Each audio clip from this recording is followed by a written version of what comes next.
Welcome everybody to our third Sustainability Stories event. My name is Dr. Tim Frey and I work for Love and Patents and Trademarks, and thank you for joining us on this wet Wednesday. I'm looking out and it looks a bit miserable. I'm hoping for a better weekend so we can all get out there and do things. So why are we here? Why are we talking about sustainability? Well, we believe it's a responsibility to our planet to be able to keep the planet alive, keep us all alive. And therefore we have an opportunity for some shared learnings and some shared lessons. So this is an opportunity to hear from people who have made green choices on what pitfalls they have come across and what other people can do in the future on their journeys as well. So it's really just providing a platform for discussion. And also one of the other reasons we're interested from an intellectual property perspective is that you may have seen recently there's been something in the news about COVID-19 and patent waivers. And being an intellectual property firm, we're always sort of linked into all of these sorts of news and how it sort of goes with sustainability as well. Well, you might envisage a situation where you have a sustainability patent waiver in the future, and you perhaps have a crucial step there towards a vaccine for the earth. The problem with that is, what about your return on investment? What about competition driving development? We don't have an answer for that at the moment, but this forum is really just an opportunity to share some stories so we can make some informed decisions for the future. The two speakers that we have today are Martin De La Harpe of De La Harpe & Co, who's going to talk about flies, and Adam Banks of Instar Farming, who's going to talk about insect farming. So if you have any questions, please put them onto the chat and then I'll read them out at the end of the session. We were going to have a third speaker from Tripack Plastics, Paul Rushton, but unfortunately he's had to pull out at the last minute. So I'm going to hand over to Martin now, and away you go. Thanks very much, Tim, and thanks for giving us the opportunity to talk at your sessions. Actually, I was lucky enough to join a few sessions over the last few months, I think it is, and yeah, I've come away invigorated, enthused, and interested in seeing how sustainability has got its role to play within the work that we do. So without further ado, I will try and share my slides. I'm not brilliant at Zoom, so I will give it a go and see if that works. Can you see that okay? Yep. Brilliant. I think I'm not sure whether I can go to full screen. I'll try that and just see, so you don't, if you give me a second, it's just sort of going back into the, okay. Can you still see me and hear me? Yep. Great. So today I'm going to talk about black soldier fly production and talk a little bit about work that I've been involved with in a Kenyan perspective. It's up and coming, and you may have heard about black soldier flies in the news. There's certainly production units starting in the UK, and it's a very topical subject and sustainability. So what I'll do is I'll start with a little bit about the background and Sustainable Development Goal number 12, responsible consumption and production, then have a little bit of a chat about black soldier fly basics, and then talk a little bit about a pilot project in Kenya at Tambuzi. Tambuzi are a small family operation growing flowers, and have got a pig unit as well. So that's a little bit about today. Basically, Sustainable Development Goal number 12, worldwide consumption and production, a driving force of the global economy. rests on the use of the natural planet and natural environment and resources in a way that continues to have destructive impacts on the planet. Economic and social progress over the last century has been accompanied by environmental degradation that is endangering the very systems on which our future development, indeed our very survival, depends. And in response to this challenge around sustainable, responsible consumption and production, each year an estimated 1/3 of all food produced, equivalent to 1.3 billion tons worth around $1 trillion, ends up rotting in the bins of consumers and retailers, or spoiling due to poor transportation and harvesting practices. So with that in mind, there's been a lot of discussion and work within the sustainability sphere to have a look at what can be done about this waste. And obviously, from a sustainability perspective, the best approach for this kind of waste is to redistribute it to people, to make sure that food waste can or find a human stomach. Failing that, we go down different levels of this hierarchy. Sent to animal feed, which we'll discuss a little bit more, much more within this talk. But obviously, we've got digestion, waste composting, recovery from energy recovery, and obviously the worst of the lot, which is sent to landfill. So that's the overall sort of background about this 1.3 billion tons. What can we do with it to be more sustainable? Black soldier, let me introduce you to black soldier fly. It's Hermetia elucens, and it's an interesting species because the black soldier fly mainly feed during their larval stages. And because black soldier fly feed on a large variety of organic matter, including plant material, decaying animal matter and manure, they have voracious appetites. They're capable of converting large amounts of waste biomass into stored protein, about 40% and 30% fat. As a result, black soldier fly larvae serve as a highly proteinaceous animal feed with high energy content. Black soldier fly adults, on the other hand, do not feed on solid material but drink liquids. Thus, most nutrient stores are accumulated during larval phases, reducing the need for feeding as an adult. If I just go on to the next slide, that just shows you the sort of life cycle of the black soldier fly. Eggs, the larval stages, and the pupal stages, and the adult.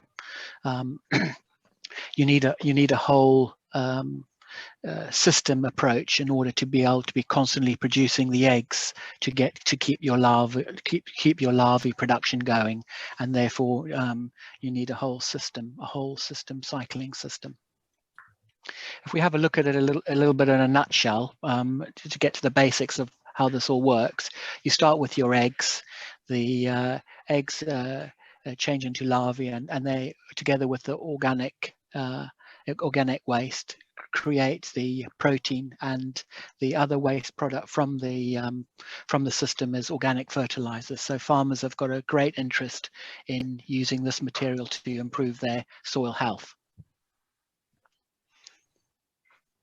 So this is going back to the pilot at Tambuzi farm, and they were always looking at ways to farm in a more sustainable, environmentally careful way. Part of this drive to sustainability and soil fertility led us to looking at how we could incorporate livestock into our farming practices, and started a pig unit as a result, and how we could utilize all our organic waste to best effect.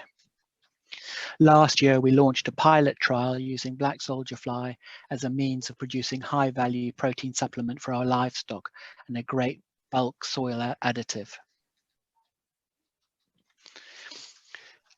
During the pilot, they're aiming to process 18 tons of organic food waste from Nanyuki and its environment, so the town of Nanyuki in Kenya. And that will produce about 3 tons of wet larvae a day, and that drives to 1 ton of black soldier fly larvae flour, which can be fed to the pigs. We also produce 2 tons of frass per day, which becomes an excellent soil additive and provides a significant amount of organic matter for our rose fields. If I move on, I'm sorry about the photos. I lost a disc, but this is the mating cages. I like their humour. They call them the love cages on the farm. So basically, I'm not sure your slides are coming through actually, Martin, but they don't seem to be progressing. But right. right. I'm on slide 9. If that's let's carry on, and then we can we perhaps share them at the end to the attendees, and then they can. Okay, so I'm just going through a couple of photos now to illustrate the process, and that's the mating cages, and then the larvae production units are done in trays, but they're sort of investigating other methods of developing concrete bays for production to increase the scale of it. And yeah, that's the end of the talk. So thank you. Thanks, Martin. That was very interesting. Sorry about the interruption halfway through. I was oblivious. I was oblivious to it not moving through. But it's not. Thank you for. I thought they were going to proceed through, but I'm not sure they did. But anyway, what we'll do after the event is if you could provide the slides, and then we can send them out to the various people who've joined in, and then they can see what you were talking about, as it were. But yeah, very, very informative. Just interested in the sort of pig side of things. So the food goes to the pigs. How many pigs were there, and how many roses? I thought that was interesting. But yes, okay. So I believe there are about 100 pigs at the moment, and they've probably got about 20 hectares of roses. So it's mainly a rose farm with a startup pig unit attached to it, and obviously with the amount of organic matter being produced by the pigs as well. This is the sort of distilled the thoughts around the black soldier fly production to best utilize that in a circular way. Brilliant. Right. Let's move on to Adam now. Thank you, Martin. And Adam's going to talk about Instar farming. Yes, yeah. Hi, Tim. Thank you very much for asking me to speak. I'm going to try and share my screen. There we go. If has that opened up? Can you see the? Yeah, got it. Slide? Okay, perfect. Yeah, so I'm going to talk a bit about farming insects for food, and I'll also touch maybe a little bit on insects for animal feed, but my focus in Instar farming is rearing crickets for human consumption. So we farm Akita domesticus, which is the house cricket, and that's sold as whole dried crickets and as a cricket powder wholesale. And then I also run an enterprise called Bug Vita, which sells packaged insect products to consumers. So that's again whole crickets and cricket powder, but we also do a range of flavored crickets as well. And both those enterprises are part of CF Banks Limited, which is the family farming business. Yes, it's sort of a diversification of the family farm. So if I start by giving a bit, well, I mean, this talk is really going to be a sort of an overview of farming insects for food, and hopefully give everyone a picture of how the industry's developed and where we are in the UK with insects for human consumption. And I was lucky enough to be awarded a Nuffield farming scholarship. So I don't know if anyone, if people on the call have come across that before, but it's essentially funding that will allow you to travel around the world and meet people who are working at the forefront of whatever topic you've chosen to study. So I was looking at farming insects for food, and I went out to Thailand to meet Dr. Yapa, who really sort of pioneered this idea of farming insects at scale for human consumption. And that was in response to the Asian financial crisis, which sort of hit Thailand in 1997. And at the time, there was a real risk of poorer Thai rice farmers from suffering from malnutrition because they couldn't afford to have enough protein in their diet. And by farming crickets, they were able to get that protein they needed in their diet. And as a sector, it's really taken off in the country. And now there are around about 20,000 people who are directly involved with farming insects for food in Thailand. And so that really sort of paved the way for this idea of farming insects for people to eat. And this is Professor Arnold van Haus, who I met in the Netherlands, and he sort of moved the idea of farming insects for food into the West. And it was this UN FAO paper that was published in 2013 that really sort of kick-started the idea of farming insects in Europe and North America. And then I've just included a book there for anyone who is sort of interested in taking it a bit further and wants something that's a sort of more of a technical introduction to farming insects and safely processing them. Then this one, which was edited by Arnold van Haus, is a pretty good introduction.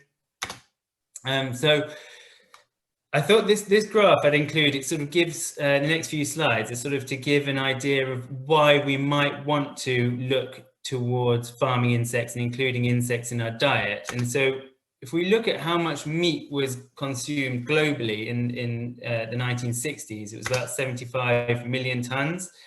And if you fast forward to 2018, that's increased quite significantly, 335 million tons. And the UN anticipates that that's going to increase to 450 million tons by 2050. So that's a significant increase in the amount of meat that is being consumed globally, and that comes at a risk of putting the environment at a risk because of the land use associated with meat production. So in the UK, we consume on average 78 kilos of meat per year, and that's an average. So obviously there are some people who aren't consuming any meat at all, but still it's quite a significant amount. But that only puts us at number 30 in the world when it comes to our meat consumption per capita.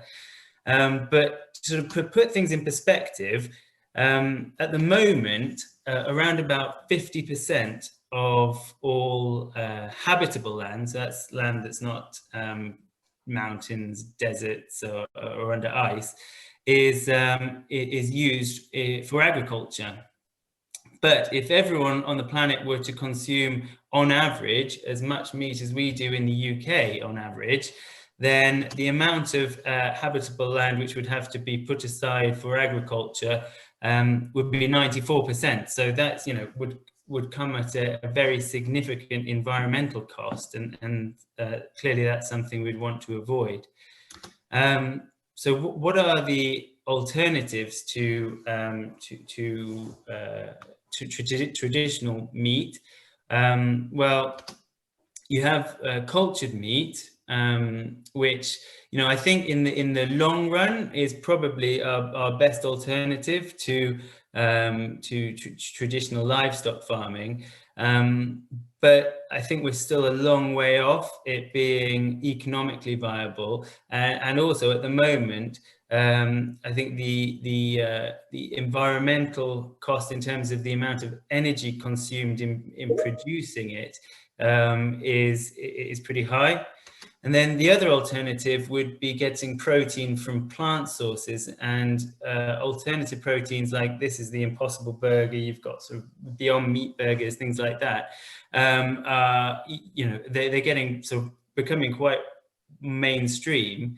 But the issue with these products is that they are very highly processed, and if you look just recently, there's been a couple of best-selling books, and then I've just taken some headlines that over the last couple of weeks that show some of the negative press that ultra-processed foods are getting, and there's no way around it that something like the Impossible Burger is, you know, by any definition would be an ultra-processed food. And I think the potential health implications to eating, you know, for a diet rich in those kind of food products, you know, might cause us problems down the line. So what's the alternative? Well, no prizes for guessing. I think the alternative is potentially insects as a way of meeting our protein needs without the environmental burden associated with traditional livestock farming. So I thought this would be a useful comparison between chicken, which is sort of touted as being one of the most environmentally friendly forms of meat, against cricket. So these are Cheta domesticus, the kind of cricket that we farm. So if we first look at the feed conversion ratio, so that's the live weight gain per kilo of dry feed that the animal eats, then the broiler is about 1.7 to 1. And the cricket comes in on the same feed at about 1.4 to 1. So you straight, you know, off the bat, it's more efficient, and a lot of that has to do with the fact that it's not warm-blooded, so it's not wasting energy to keeping itself warm in a situation where perhaps it doesn't need to. And what's interesting here is that this is the feed conversion ratio you get with a cricket being fed what is essentially a poultry feed. You know, it's a feed that's been designed over the last 70 years or so just to suit that broiler. And I imagine with some development, you know, down the line of insect nutrition, we'll be able to achieve much better feed conversion ratios with crickets. And obviously this is feeding the insects on crops which are grown specifically for animal feed. I mean, there's potential to be more efficient, as Martin was saying, if we start using waste streams. But there are some issues with that at the moment from a regulations point of view in the UK and Europe. So it's a bit more limited on what can actually go into to feeding the insects. But yeah, and then if we look at the percentage of the animal that's consumed, with the broiler, that's about 60%. The feathers, bones, entrails, that's all discarded. And with the cricket, well, you consume the whole insect, and it's about 94% digestible. So you're able to, you know, you're able to digest a lot more of the animal and consume a lot more of the animal than you would be with traditional livestock. And that sort of translates into the amount of land required to produce them. So for a broiler, it's 80 meters squared. And obviously that's not the physical space that the chicken has to sort of potter around in. That's mostly to do with the amount of land that's required to produce its feed. But for a cricket, and this is per kilo of edible protein, the land requirement is significantly smaller.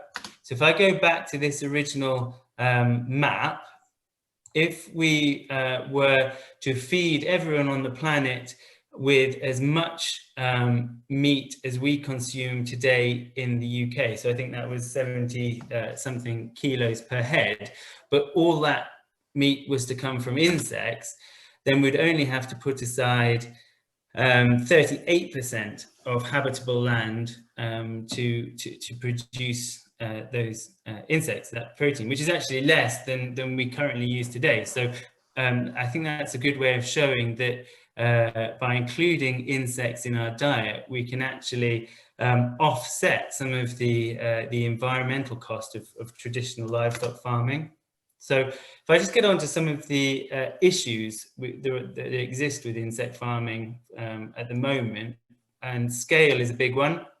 So this is a picture of the farm at Instar Farming, we use these sort of Dolab style pallet boxes, which are full of crickets. And it's really quite a small scale operation. On a good month, we'll produce just under 400 kilos of crickets, which, you know, compared to a livestock operation, is a pretty small amount.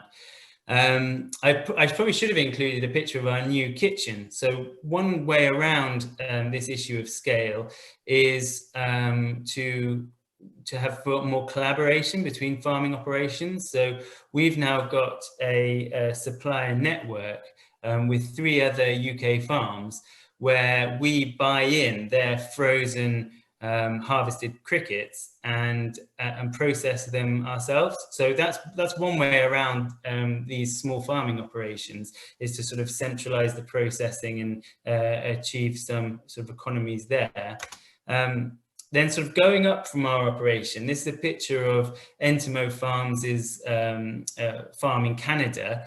They use these converted broiler houses, or poultry houses for rearing the crickets. And with it being Canada, they're already quite well insulated, and they have this sort of open plan approach. And I think now they've got something like 5 or 6 of these ex-poultry houses full of crickets.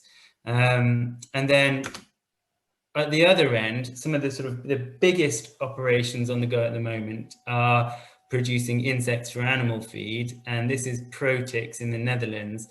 And this facility, I think when it's fully up and running, I don't know if it is fully up and running just yet, will be able to produce about 1,000 tons of insect meal per month, which sounds like a lot, but when you're producing insects for animal feed, you're really looking to be cost competitive with fish meal, and you do need to have pretty huge economies of scale to be cost competitive with fish meal, and for it to become sort of a mainstream commodity like fish meal is.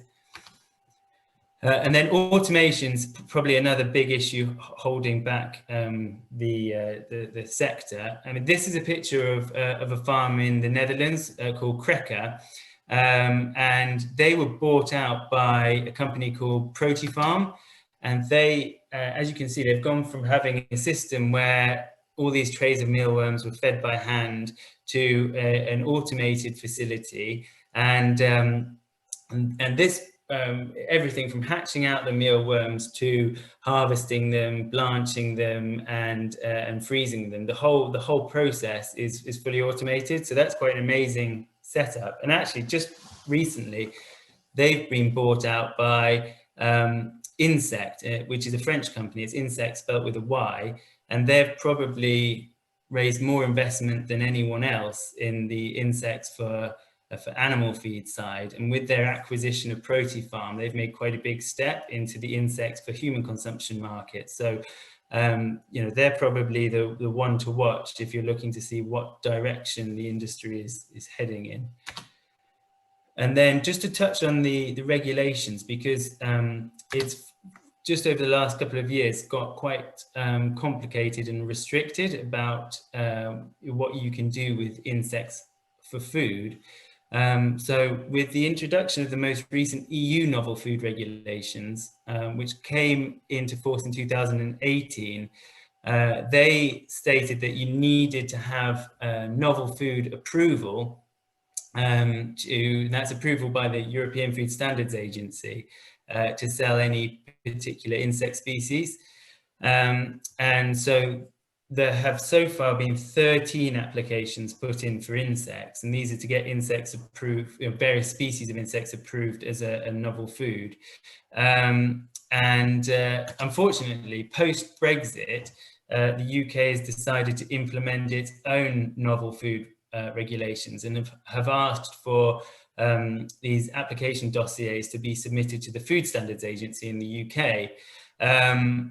And to date, there haven't been any submitted, because it's quite a long process preparing and submitting an application. So we're in a bit of a grey area at the moment in the UK, where we don't know really what the transitional period is, or what the transitional measures are, until we start getting some applications submitted and approved. So we're trying to get some clarification from DEFRA. There's about 25 companies that have sort of gone to DEFRA to try and get some clarification on what the current legal situation is. But yeah, like I say, at the moment, it's a little bit unclear.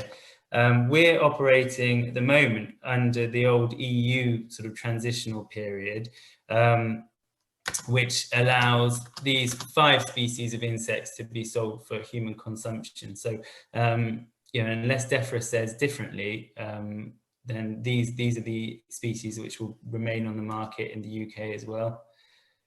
And then, yeah, so the yuck factor, I just wanted to include this quote because it's an interesting book that was published by Vincent Holt in 1885. So he was then trying to persuade his Victorian audience that yeah, insects would be a good food source. And you know, he sort of went into that thinking that he'd maybe, you know, found the solution. And fast, you know, to come to today, and we're not all eating insects, so obviously it's not caught on quite how he imagined it would.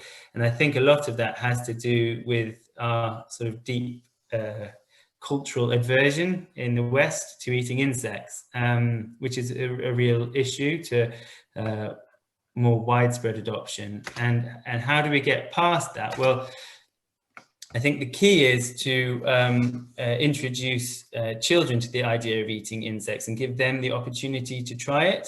There was an interesting study that was published by Professor Tilly Collins, and she was looking at how open children were to eating insects. And she found by the age of about 12 or 13, this sort of negative attitude towards insects has already started to take root, and it's something that we inherit from our parents. And the way around that is to introduce children to the idea of eating insects at a younger age, and then going forward into later life, they don't develop that sort of cultural aversion to them. And so this was an interesting project. It's still ongoing. And in the background there, you can see Dr. Sarah Bainan and Angie Holcroft from Bug Farm Foods in Pembrokeshire. And they've done a pilot study with the Welsh government feeding Welsh school children insects, and then sort of studying the results. And I think it's been delayed a bit with COVID, but I think going into the next school year, they're going to be rolling that out across more Welsh schools. So it'll be interesting to see what the results are. And then just this last slide, just to give an idea of the companies which were involved in the sector. And this is, I'm sure, you know, by no means all the companies in the UK which are in some way involved with insects, but it just gives you an idea that although it's still a very niche industry, there's probably more companies than you'd realise involved in it, and I think, especially with some clarification over the novel food situation, then, you know, this will the number will only grow. And that's it. Thank you very much. Thank you very much, Adam. That was great. Very interesting. The yuck factor, I think, is a serious factor. But one question that was coming to my mind as you were talking about it was effectively, I think you mentioned something like it needed 38% or something like that of the earth in order to get our protein purely from insects. But how do we make the protein into something that looks like a steak? So if you've got some you know, insect protein, how do you make it into a chunk of some kind? Yeah, well, it is a bit of a challenge, because obviously getting people to eat just whole insects, that's much more of a barrier to overcome, especially, you know, if you can see the legs and things still, you know, still on there. We produce a cricket powder, which is a sort of very uniformly fine pale powder, which is much easier for people to get their head around. But then the issue is that it's an ingredient that people are not at all familiar with. So, you know, they don't necessarily know how to use that in the kitchen. So the next sort of step would be to turn that powder or you know, to turn the insects, yeah, like you say, into a food that people are familiar with. And there are a couple of companies that have developed textured insect proteins, so you know, things that can be used like almost like a mince substitute, and that's what the Bug Farm Foods are doing with their school meals project. They are using insects as a mince substitute. So yeah, like you said, I think that's the way to do it, and it will probably be in the form of something like you know, a mince that you can make into a burger or a sausage, something like that, or a, you know, a cricket nugget or something. So at the moment, is the insect powder used as a sort of stock material, a bit like flour or something like that, to go in a sort of nutrient bar or yeah, something like that? Is that how it's used? Yeah, exactly. A lot of it does go into bars like sort of protein bars seem to be the go-to product for including insects. One of our biggest customers does a protein shake. So it's a vegetable and insect protein blend, and you just, you know, mix it with water or milk and drink it, which that's a pretty easy way of including it in your diet. But yeah, so far, certainly in the UK, there aren't any companies that are producing a sort of a hydrated burger-like product that you could just sort of, you know, cook on the hob. That doesn't really exist yet in the UK. There is a Swiss company called Acento that does one, but it's not made it over here yet. And what does the powder taste like? It's quite mild tasting. It has a sort of nutty, almost like a slightly malty taste to it, but it's not the kind of thing that you could very easily, because I guess because it has that sort of savory taste that we're not necessarily used to. It would be difficult just to say mix it with water and drink it straight without blending it with anything else. But no, I mean, it's like I say, it has a sort of quite a mild, nutty, slightly malty taste. Brilliant. Oh, Yeah. okay. Just a quick question for Martin. Perhaps if you can unmute Martin. Yeah. Yeah. Hi. So, I mean, what are the next stages for you with your project in Kenya? You know, are you going to upscale it at all? Different countries? What's the situation?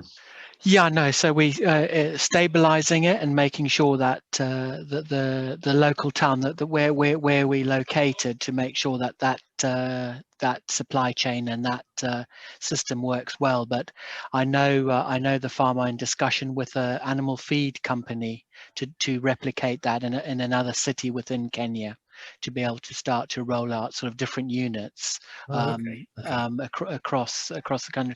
But it's it's by no means the only black soldier fly operation in Kenya. They're quite there's quite a few now. As Adam was saying this before, it's surprising how many people are into insects and how many people are producing insects around the world. But it's pretty exciting to be fairly in the beginning of quite a big revolution. And what are the regulations like over there? I mean, Adam was talking about the EU regulations. Yeah, obviously it's not for in the EU. It's much more tricky with the European Food Safety Agency, etc. But as far as I'm aware, I haven't come across any issues in Kenya relating to that. But no doubt that will soon follow. That will no doubt soon follow, but it's not direct, and obviously within the European context with regards to BSE and things like that, there's a very much more sensitive approach, precautionary principle applied in Europe, which is obviously very important as well. But so far I haven't come across it. It's something I should look in a little bit more into. Okay. Well, thank you very much, Adam and Martin, and thank you everybody else for joining in and listening. I hope you found it informative. Please tune in for our next Sustainability Stories event, which will be in 2 months' time. And the topic is fairly open at the moment. So if anybody wants to chip in and talk about their sustainability stories, then we're open to suggestions. So until then, we'll sign off and say thanks very much.